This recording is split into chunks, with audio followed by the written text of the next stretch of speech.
ৰাজস্থানৰ যোধপুৰৰ এজন বিশেষভাৱে সক্ষম যুৱক। বহুতৰে আদৰ্শ হৈ পৰিছে যুৱকজন। শাৰীৰিক বাধাগ্ৰস্ততাক নেওচি সুন্দৰ দৈনন্দিন জীৱন কটাইছে যুৱকজনে। ছনী টিভিৰ ৰিয়েলিটি শ্ব' ইণ্ডিয়াজ গট টেলেণ্টৰ মঞ্চতো যুৱকজনৰ প্ৰদৰ্শনে বিচাৰক তথা দৰ্শকক মুগ্ধ কৰিছিল। बॉलिंग करोगे? Yes sir. और मैं बैटिंग करूंगा। Yes sir. जो हुक्म मेरे आका। आ गया? बिल्कुल सर। आइए। जी जी जी और ये बॉलिंग बिल्कुल करेक्ट बॉलिंग है। জন্মগতভাৱে দুয়োখন হাত অবিহনে জন্মগ্ৰহণ কৰা ৰাজস্থানৰ যোধপুৰৰ ২৪ বছৰীয়া যুৱক ৰমেশ বিষ্ণুই। ৰমেশ বিষ্ণুই হাত দুখনৰ অবিহনেই চলাই গৈছে জীৱন। দুই ভৰিৰ সহায়ত ৰমেশে জীৱনৰ দৈনন্দিন কামসমূহ কৰি যায়। नमस्कार दोस्तों, जय श्री राम। आपको पता है मेरे दोनों हाथ नहीं है, आपके सामने स्विफ्ट है। अभी मैं गाड़ी सीख रहा हूँ। आ जाओ, आज आपको स्विफ्ट चला के दिखाते हैं। बहुत मजा आने वाला है। बढ़िया जाऊंगा रोड पे घूमने के लिए, ठीक है? पूरा वीडियो देखना, अगर पसंद आए तो बहुत ज्यादा शेयर करना है। ওচৰতে সহায় বিচাৰিব লগা নহয় ৰমেশে।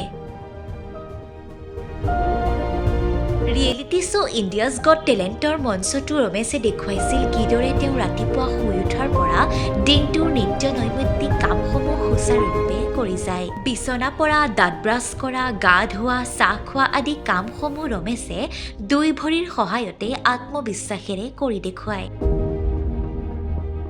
গাড়ী চলোৱা, কম্পিউটাৰ চলোৱা এই কামসমূহো ৰমেশে দক্ষতাৰে কৰি যায়। तुम क्या कहते हो कि हमारे पास में पैसे नहीं है? तुम गरीब हो। सबसे ज्यादा गरीब कौन है पता है? जिसका पूरा शरीर नहीं है। সামাজিক মাধ্যমতো লাখ লাখ ফলোৱাৰ্ছ আছে ৰমেশ বিষ্ণুৰ। ৰীলৰ মাধ্যমেৰে ভিডিঅ' প্ৰস্তুত কৰি সকলোকে অনুপ্ৰেৰণা যোগায় ৰমেশে। तुम क्या कहते हो कि हमारे पास में पैसे नहीं है? तुम गरीब हो। सबसे ज्यादा गरीब कौन है पता है? जिसका पूरा शरीर नहीं है। आज की लाइफ में सबसे ज्यादा गरीब हुआ है। किसी के पास में इतनी हिम्मत है कि कोई भी बंदा मेरे को एक हाथ दे सकता है। दोस्तों, पूरा समय है ना, आप खुद को बेहतर बनाने के लिए लगा दो, क्योंकि आज के जो रिश्ते बनते हैं ना, वो इंसान से नहीं पैसों से बनते हैं। আত্মবিশ্বাসেৰে ৰমেশে দুই হাত অবিহনে দুই ভৰিৰে জীৱন জীয়াই আছে। কাৰো ওচৰত সহায়ৰ হাত নাপাতি নিজৰ ভৰিত নিজেই থিয় দিবলৈ সক্ষম হৈছে ২৪ বছৰীয়া যুৱকজন। ৰমেশৰ দৰে বহুজনৰে জীৱনৰ আদৰ্শ আৰু অনুপ্ৰেৰণাৰ উৎস হৈ পৰিছে ৰমেশ বিষ্ণু।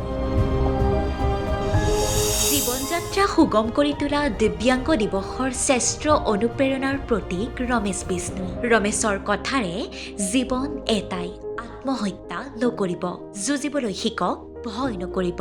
पूरा शरीर है, जिसके पास में आंखें हैं, दिमाग है, पूरा शरीर है। मतलब कहने की बात ये है। और तुम क्या बोलते हो कि यार भगवान ने हमें कुछ दिया ही नहीं है।